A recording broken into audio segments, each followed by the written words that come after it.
Hello viewers, আবারও চলে এসেছি আপনাদের কাছে একটি ঘরোয়া পদ্ধতি রান্না নিয়ে। আজকে আমি আপনাদের দেখাবো কচুরলতির ঝাল।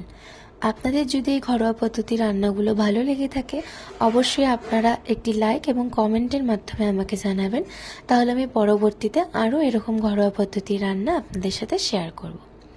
প্রথমে কচুরলতিগুলোকে কেটে নিয়ে আমি কিছুক্ষণের জন্য সেদ্ধ হতে বসিয়ে দিলাম। বেশিক্ষণ সেদ্ধ করব না, তাহলে ভাজার সময় কচুরলতিগুলো গলে যাবে, তাই হালকাভাবে সেদ্ধ করে নিব। এরপর আমরা কিছু পেঁয়াজ কুচি করে কেটে নিলাম এবং রসুন কুচি করে কেটে নিলাম, টমেটো কুচি করে কেটে নিলাম। এরপর কড়াইতে সরষের তেল দিয়ে দিলাম। তেলের পরিমাণটা আমি একটু বেশিই দিয়েছি। সেই তেলে কালো জিরা এবং কাঁচা লঙ্কা চিড়ে চিড়ে আমি ফোড়নে দিয়ে দিলাম। দিয়ে তাতে কুচি করে রাখা পেঁয়াজ, টমেটো, রসুন দিয়ে তাতে পরিমাণ মতো লবণ, হলুদ, জিরে গুঁড়ো, কাশ্মীরি লাল লঙ্কার গুঁড়ো দিয়ে ভালোভাবে কষিয়ে নিলাম।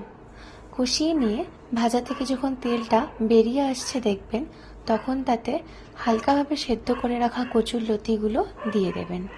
দিয়ে বেশ ভালোভাবে নাড়াচাড়া করে নেবেন। কম আঁচে করবেন, বেশি আঁচে করবেন না।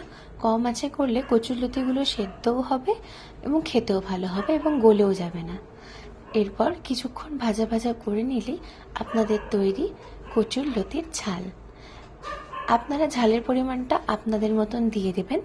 আমাদের বাড়িতে বেশি ঝালও খায় না, কম ঝালও খায় না, তাই আমরা সেই পরিমাণ লঙ্কা দিই। আপনারা যারা বেশি পরিমাণ ঝাল খান